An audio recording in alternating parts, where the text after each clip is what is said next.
Hey there everybody, and welcome back to the Pandaria Beta. My name's Daesvail, and I'm here to give you a quick short on Soul Reaper and the changes that happened to it. Now, Soul Reaper was a new move added to Death Knights that was going to be our execute range move to give it all specs, because Blood can use it too, there's no reason they shouldn't. A way to have an execute that, like, Unholy was kind of sucky at the execute range in Cataclysm, but Frost was better at that because of their talent that increased their damage. And Blood just plain didn't have one because it was tanking spec, but they changed it now. So you can see it's listed as Frost, and it will cost 1 Frost rune as a Frost Death Knight. Now you look at Blood, and you switch on back until you can see it, and there you go, Blood, and it costs 1 Blood rune.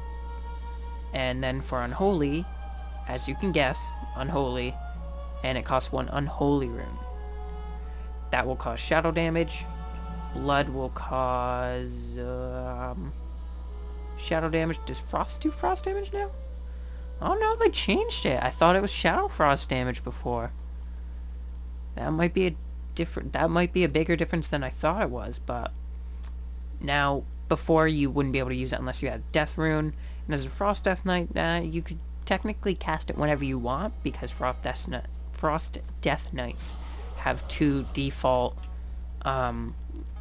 Death Runes, but now you're going to be able to just go in, as long as you have, hold on, I'm going to try and burn through this mob really quick.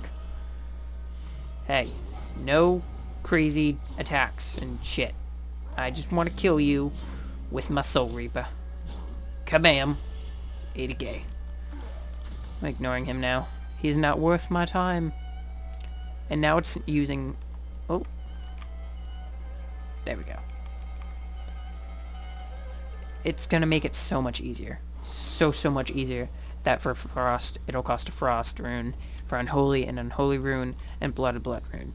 They're thinking about changing it to where it would cost runic power, and for Unholy and Blood, that's not that bad. I mean, Blood, now that we don't have to have that glyph that will increase Death Strike's damage based on the amount of runic power you have, it doesn't really matter how much runic power you have, and you can just dump it all so that you can get more runes through whichever one of the talents you chose for getting them back.